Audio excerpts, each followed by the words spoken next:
Good morning વિદ્યાર્થી મિત્રો, ધોરણ 6 માં આજે આપણે હિન્દી જોયું. આપણે તમને ખબર હશે તેમ કે હિન્દીમાં આપણે બધા જ પાઠ સંપૂર્ણપણે પૂર્ણ થઈ ગયા છે. આ વિડીયો ધ્યાનથી સાંભળજો.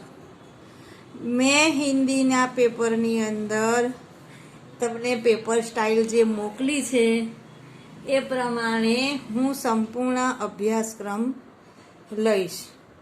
સંપૂર્ણ અભ્યાસક્રમ લઈશ એટલે એમાં વાર્તા આવશે, એક એક વાક્યમાં પ્રશ્નનો જવાબ આવશે, વિકલ્પો આવશે, ખાલી જગ્યા આવશે, બરાબર. આવું ઘણું બધું આવશે. પણ પછી એ સિવાય એક પેરેગ્રાફ આવશે, એક ફકરો, જે આપણે હિન્દીમાં અત્યારે આવે છે. જુઓ, આ ફકરો છે, બરાબર. કે આ અહીંયા આપણે આપેલું છે કે આ ચિત્ર જુઓ અને એમાં સામે આવી રીતે પ્રશ્નોના જવાબ આપો છે ને, કે કૌવા ઓર લમડી કી કહાની બનાકર લીખીએ. પછી આપણે એમ કે દયાળુ શિકારી, તો આ શિકારી કેવો હતો તો એના વિષયને આગળ આપણને પ્રશ્નો આપેલા છે. પછી બાતુની કછુઆ, એની એ વાર્તા હોય તો એની વાર્તા ઉપરથી આપણે એના પ્રશ્નોના જવાબ લેવાના. એવી રીતે અલગ અલગ હું તમને નીચે આખો પેરેગ્રાફ જ એક લખીને આપીશ કે આ ફકરા ઉપરથી એ ફકરો જે આપેલો હશે આવી રીતે એક એનો એ ફકરામાંથી તમારે પ્રશ્નોના જવાબ શોધીને લખવાના છે, બરાબર છે. પછી ગિનતી આવશે, આમાં આપેલી છે પ્રમાણે ગિનતી આવશે, ખાલી જગ્યા, ખરા ખોટા, જોડકા, એ બધું જે મેં તમને તમારા સમક્ષ એક પેપર સ્ટાઇલ મોકલેલી આવશે તમારે પહેલાં, કે આ રીતનું તમારું પેપર આવશે. એની અંદર આપણો અભ્યાસક્રમ પૂર્ણ થઈ ગયો છે. આપણે એક દયાળુ શિકારી, એક જગત એક લોક, સમજદાર નહીં, ગિનતી, ધરતી કો મહેકાઈએ, સુબહ, બુજો તો જાનો ને રાજા કા હિસ્સા. આપણે આ બધા જ પાઠ સ્વાધ્યાય સહિત ગુજરાતી કરી અને મેં તમને બધા 8 પાઠ વ્યવસ્થિત રીતે સમજાયા છે. મેં તમને પહેલાં વચ્ચે એક નિબંધ અને એક વાર્તા કંઈક લખાયું હતું, બરાબર છે.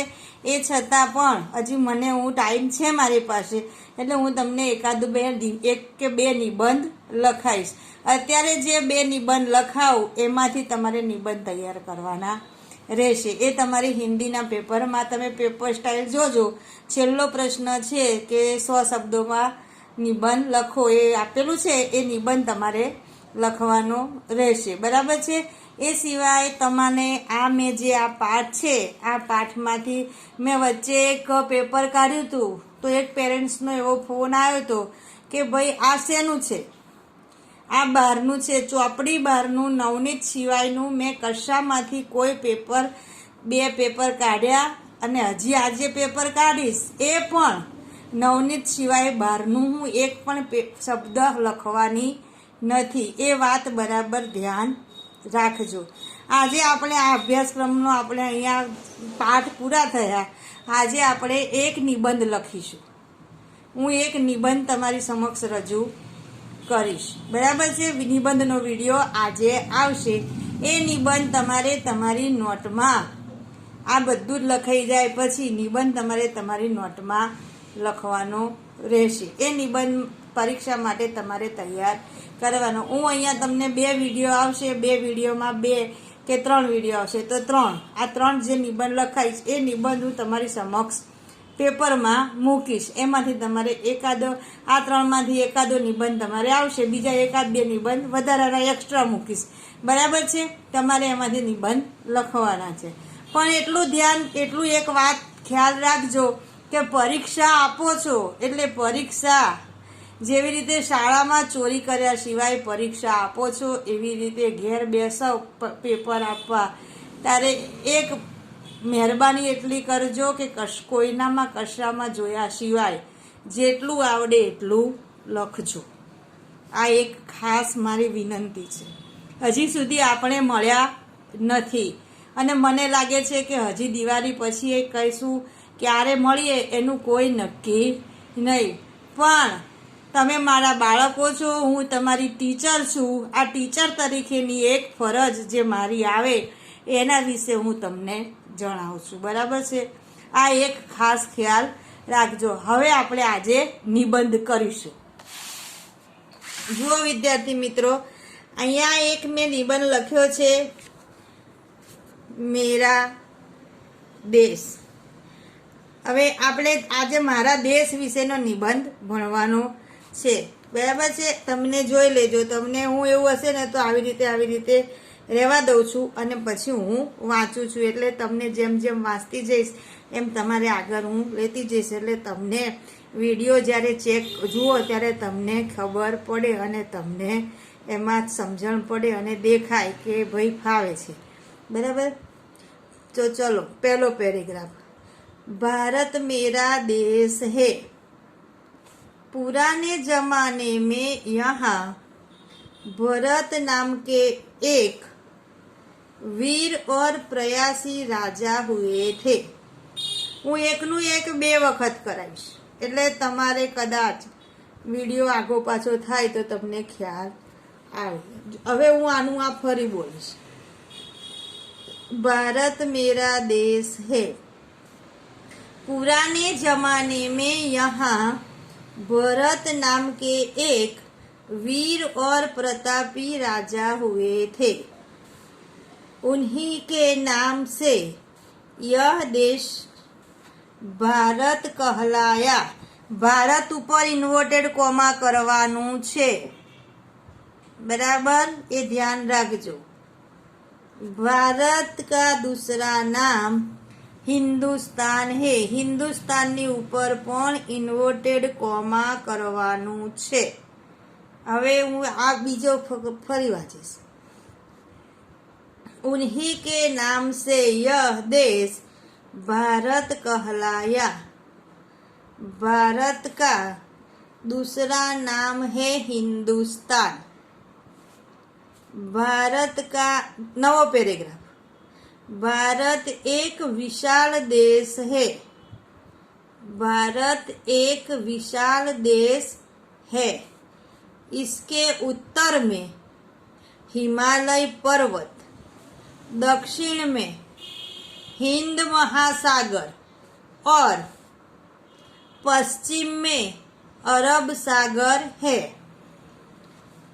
इसके उत्तर में हिमालय पर्वत, दक्षिण में हिंद महासागर और पश्चिम में अरब सागर है.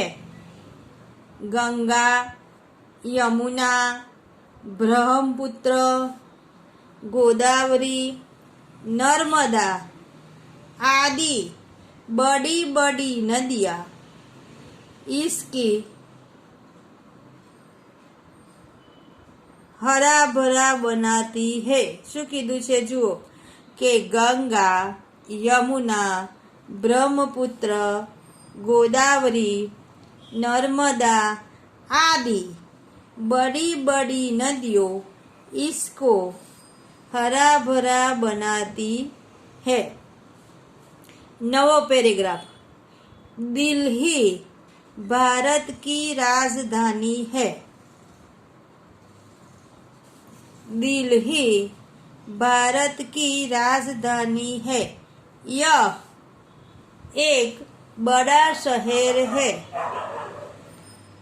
इसके अलावा कलकत्ता, मुंबई, चेन्नई, ताजमहल, कुतुब मीनार, अजंता इलोरा की गुफाएं, दक्षिण के मंदिर आदि दर्शनीय है.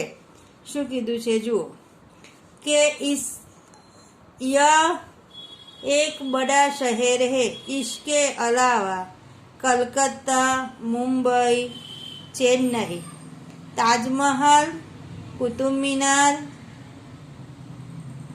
अजंता इलोरा की गुफाएं और दक्षिण के मंदिर आदि दर्शनीय है. એટલે બધું જોવાલાયક છે.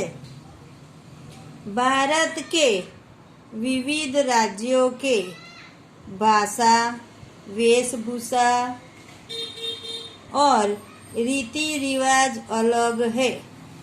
भारत, नवो पैराग्राफ, भारत के विविध राज्यों के भाषा, वेशभूषा और रीत रिवाज अलग है। भारत में हिंदू, सिख, मुसलमान,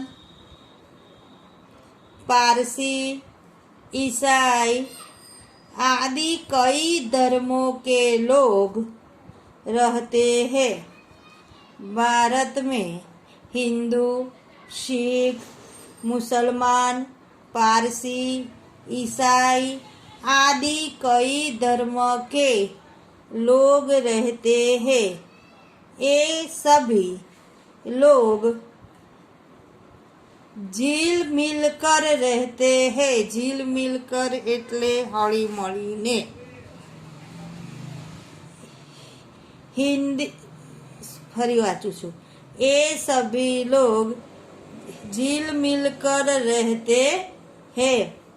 हिंदी भारत की राष्ट्रभाषा है। हिंदी भारत की राष्ट्रभाषा है। भारत कृषि प्रधान देश है।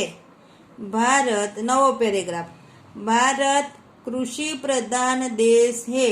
यहाँ से 70% लोग खेती करते हैं।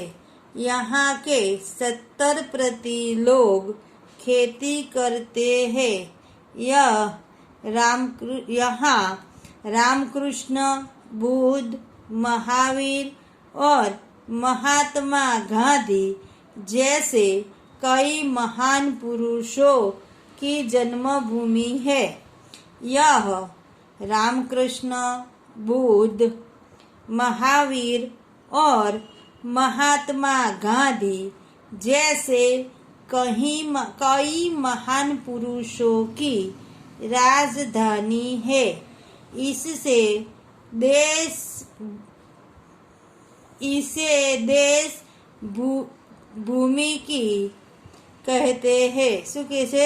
इसे देश शू कहते हैं? जन्मभूमि कहते हैं। नवो पैराग्राफ, मेरा देश भारत मुझे प्राणों से भी प्यारा है। छेल्ली લીટી, मेरा देश भारत मुझे प्राणों से भी प्यारा है। બરાબર? આવી રીતે તમારે આ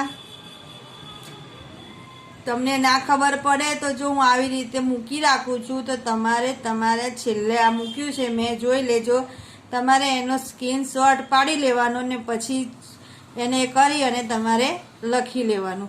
આટલો નિબંધ લખશો તો બહુ થઈ જશે। અત્યારે જ હાજર હોત તો વ્યવસ્થિત રીતે લખાવત। બરાબર છે? સારું તારે।